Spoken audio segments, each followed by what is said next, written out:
Hi friends, मैं doctor Dilip. आज मेरे साथ हैं डॉक्टर नेहा, जो एक जाने माने डाइटिशियन हैं, और आज हम बहुत सारी चीज़ों पे बात करने वाले हैं। वुमेन्स हेल्थ के बारे में, डाइट्स के बारे में, न्यूट्रिशन के बारे में, एंड लॉट ऑफ मिथ्स जो सोसाइटी में है, जो लोगों के दिमाग में है, उसको भी हिट करेंगे, उसे दूर करने की कोशिश करेंगे।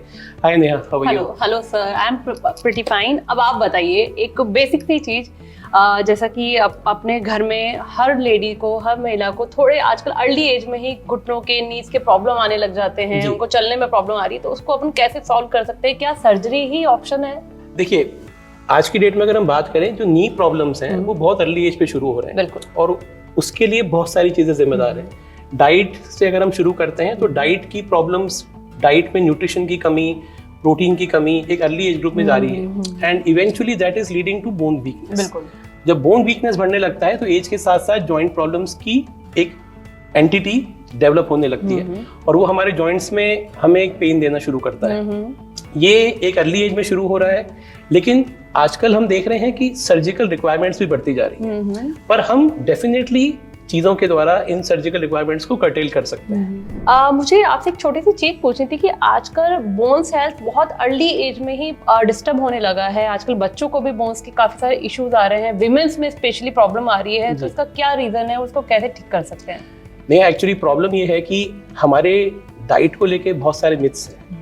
हमारी डाइट अगर हम बात करते हैं तो बच्चों को शुरू से ही प्रॉपर न्यूट्रिशनल डाइट की हम वैल्यूज तो दे रहे हैं, लेकिन हम उनको एक्चुअली वो चीज़ नहीं दे पा रहे जो उन्हें चाहिए। अगर हम बात करते हैं तो डाइट के अंदर प्रोटीन की कमी बहुत ज़्यादा है, बच्चों के अंदर एक्सरसाइजेस की कमी बहुत ज़्यादा है, लाइफस्टाइल ऐसा हो गया है कि बच्चे अर्ली एज के ऊपर ही बहुत ज़्यादा सब्जेक्टिवली अपने रूम में बैठे रहते हैं, बाहर नहीं निकलते हैं। सो एक्चुअली अगर आप देखोगे तो बाहर धूप में खेलना ही बंद हो गया। बिल्कुल बिल्कुल। सो इशू ये है कि एक प्रॉब्लम है डाइट, दूसरा है लैक ऑफ एक्टिविटी, थर्ड है बहुत सारी मिथ्स जो सोसाइटी में दिमाग में आ गए हैं। तो उस वजह से धीरे धीरे ये जॉइंट हेल्थ के इश्यूज हमें अर्ली एज में देखने को मिल रहे हैं। और अगर आप देखते हैं तो ये जैसे यंग एज में बच्चियां होती हैं, वो धीरे धीरे मैच्योर होती हैं, तो ये प्रॉपरली उनकी बॉडी में घर कर लेता है, और अर्ली मीनोपॉज और लेट मीनोपॉज में भी आपको सिम्टम्स ज्यादा देखने को मिल रहे हैं। अगर मैं आपसे पूछता हूँ, डू यू फील के जो एक डाइट की कमी है हमारे सोसाइटी के अंदर, उसमें क्या प्रोटीन का कंटेंट होना चाहिए या क्या रेशियो में प्रोटीन होना चाहिए? बिल्कुल। इसमें देखो, सबसे पहली चीज तो ये है कि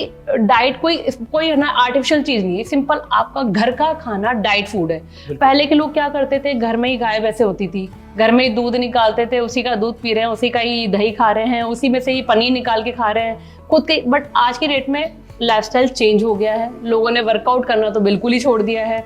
तो रोजमर्रा के हमारे खाने में ब्रेकफास्ट की अगर मैं बात करूँ तो हमारा ब्रेकफास्ट बहुत अच्छा प्रोटीन रिच हो सकता है, जैसे कि बेसन का चीला हो गया, ओट्स चिया पुडिंग हो गया, हमारा पनीर का सैंडविच हो गया, एग से रिलेटेड चीज हो गई, स्प्राउटेड मूंग मोट हो गए। तो ये चीजें लेके आप अपने ब्रेकफास्ट को प्रोटीन रिच कर सकते हैं। लंच की बात हुई तो लंच में आप छोले, राजमा, चावल, दही आराम से ले सकते हैं, और डिनर में आपका खिचड़ी, दलिया, दाल दलिया, आपका पनीर का इंटेक आप उसमें ले सकते हैं। तो इस तरीके से आप अपनी तीनों मेजर मील में प्रोटीन को इंक्लूड कर सकते हैं। बट सर, इसमें मैं आपसे ये जानना चाहती हूँ, बीइंग ए एक्सपर्ट, आप फूड के अलावा और क्या सजेशन देना चाहेंगे अपने वुमेन्स को, बच्चों को?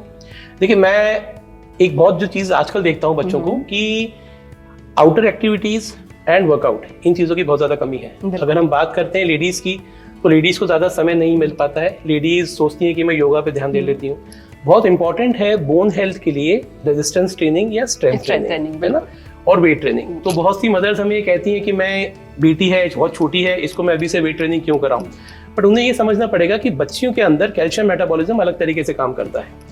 बच्चियों के अंदर कैल्शियम डिपोजिशन 17 to 18 के एज तक होता है, 18 to 26 की एज तक मेंटेन रहता है, और 26 to 30 पे कैल्शियम लॉस या बोन लॉस शुरू हो जाता है। सो हमें ये ध्यान रखना चाहिए कि हमारी डाइट उस प्रकार हो, हमारा वर्कआउट भी उसी प्रकार हो। रेजिस्टेंस ट्रेनिंग बहुत इंपॉर्टेंट है, बिकॉज जब तक आपकी बॉडी में रेजिस्टेंस ट्रेनिंग नहीं होगी, कैल्शियम डिपोजिशन बोन्स पे मेंटेन नहीं रहेगा, बिकॉज आपकी बोन्स को लगना चाहिए कि मुझे इस कैल्शियम की जरूरत है। तो ये बहुत इंपॉर्टेंट है, हर एज ग्रुप के अंदर हम वर्कआउट को डिसाइड करें, वो उस वर्कआउट को फॉलो करें, और वेट ट्रेनिंग या स्ट्रेंथ ट्रेनिंग एक अर्ली एज पे शुरू हो। अब इंसुलिन रेजिस्टेंस के लिए हम देखते हैं कि आप डाइट में ऐसा क्या एडवाइस करती हैं कि आपको लगे कि पीसीओडीज की प्रॉब्लम और इंसुलिन रेजिस्टेंस को रिवर्स कर सकते हैं? देखिए, इसमें एक बहुत अच्छी चीज जो अभी आपने बताई कि हमारा सन एक्सपोजर बहुत इंपॉर्टेंट है। सबसे पहली चीज तो अगर आप सन एक्सपोजर में जा रहे हैं तो आपकी स्किन में विटामिन डी क्रिएट हो रहा है और विटामिन डी की प्रेजेंस में ही कैल्शियम आपकी बॉडी को मिलता है। सिंपल सी लैंग्वेज में ये है कि अगर आप कितना भी अच्छा कैल्शियम ले लो, अगर आपकी बॉडी में विटामिन डी कम है तो वो प्रॉपर्ली एब्जॉर्ब ही नहीं होगा। तो आपका कैल्शियम और विटामिन डी का रेशो सही होना चाहिए। तो विटामिन डी के जो हमारे नेचुरल सोर्स हैं, सुबह सुबह की सनलाइट में हमें बाहर जाना चाहिए। तो जैसे अभी आपने बताया बहुत इंपॉर्टेंट है सनलाइट और विटामिन डी। लेकिन फिर भी मैं ये कहना चाहूंगा कि आज की डेट में भी सनलाइट और विटामिन डी के बाद भी हमें विटामिन डी सप्लीमेंटेशन की बहुत ज्यादा नीड है। अगर हम बात करते हैं इंडियंस की, तो Indians are genetically vitamin D deficient और हमारी विटामिन डी की रिक्वायरमेंट्स फुलफिल नहीं होते हैं। तो इसीलिए बहुत इंपॉर्टेंट है कि हम डाइट के साथ साथ विटामिन डी का सप्लीमेंटेशन, कैल्शियम सप्लीमेंटेशन दें। तो आप ये बताइए कि हमें पता कैसे चलेगा कि मेरे में विटामिन डी की कमी हो रही है या कैल्शियम की कमी हो रही है, उसके लिए कौन से टेस्ट कराने चाहिए? हमारा शरीर हमें हमेशा सिम्टम्स देता है।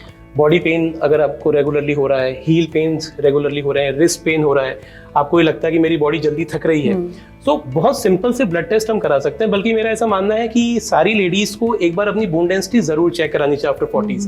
बोन डेंसिटी चेक करने के लिए डेक्सा स्कैन एक बहुत सिंपल सा टेस्ट है। DEXA scan is like a bigger x ray, जो हम प्रॉपर ऑथेंटिक मशीन्स पे कराएं। बहुत बार आपने देखा होगा कि कुछ लोग आपके पास रिपोर्ट्स लेके आते हैं जिसमें रिस्ट और हील के ऊपर लगा के बोन डेंसिटी होता है, वो एक्चुअल बोन डेंसिटी नहीं है। Actual bone density DEXA scan से मेजर होती है और DEXA scan I think should be an necessary investigation after 40s। अगर आप डेक्सा स्कैन रेगुलर कराते हैं 40 के बाद, तो आपको ये पता चल जाता है कि आप पेरीमेनोपॉजल ऑस्टियोपोरोसिस ग्रुप में है, ऑस्टियोपीनिया ग्रुप में है।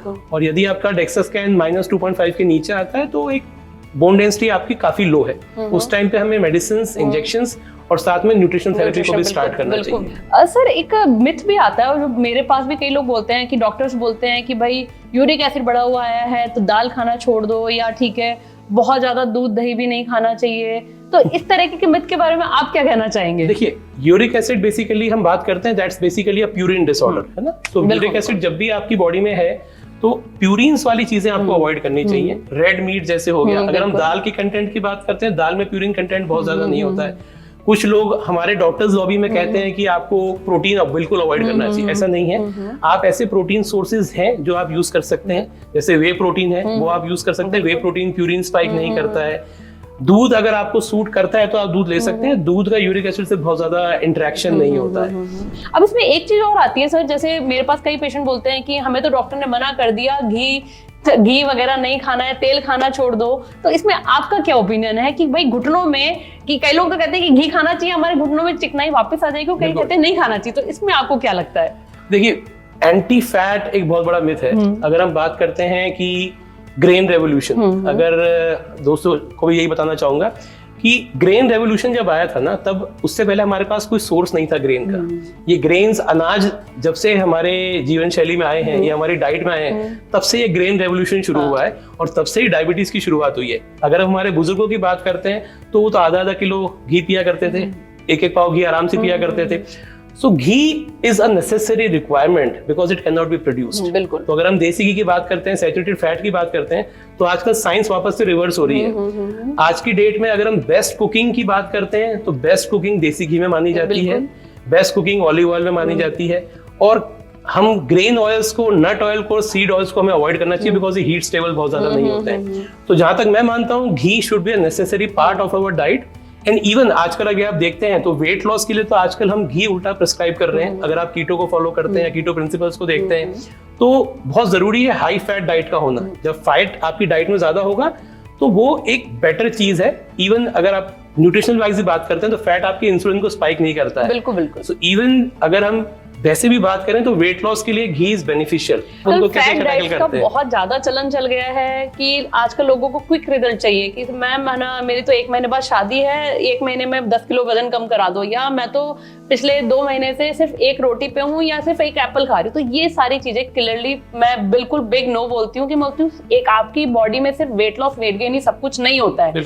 आपका बॉडी सही तब कहलाएगा कि आपको अपने स्पेशल डे पे या जो भी है, आपको end of the day fit दिखना है, आपको बीमार नहीं दिखना है। तो यहाँ पे स्पेशल एक चीज जाने वाली, आपको वेट लॉस नहीं करना है, आपको फैट लॉस करना है, मसल गेनिंग करनी है। तो आपको दिखने में फिट दिखना है, आपका हेयर स्किन क्वालिटी इंप्रूव होना चाहिए। तो इसके लिए खाना कम नहीं खाना है, सही खाना है। जो ऑलवेज आई से, don't eat less, eat right.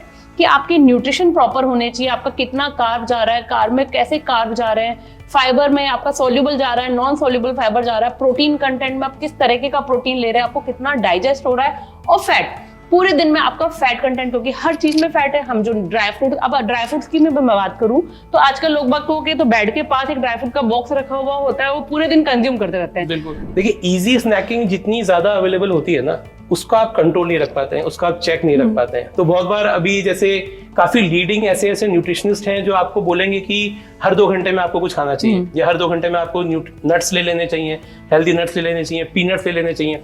तो बहुत इंपॉर्टेंट है कि आपको कैलोरी इन कैलोरी आउट का एक बेसिक ट्रैक तो रखना पड़ेगा, क्योंकि अगर आप ओवर ईट कर रहे हैं तो आप कुछ भी फॉलो करें, चाहे कितना भी वर्कआउट करें, वेट गेन होगा ही होगा। Yes, because diet is, I feel, is still 70 to 80%, your workout is only 20%, 10% is sleep. बिल्कुल। सो ये सारी चीजों का मिक्सचर बहुत जरूरी है, तो एक ट्रैक रखना बहुत जरूरी है। ये चीजें बहुत जरूरी है हमारी बोन हेल्थ के लिए, क्योंकि जितना हम मान के चलते हैं 10% रिडक्शन अगर आप बॉडी वेट में करते हैं तो आजकल 40% आपका नी के ऊपर पेन कम हो सकता है। So it's basically a ratio 1:4, 10% body weight reduction, 40% reduction in pen. So it's very important. So joint health के लिए भी बहुत इंपॉर्टेंट है कि आप वेट को कंट्रोल में रखें, ओबेसिटी को कंट्रोल में रखें और एक हेल्दी वेट को फॉलो करें।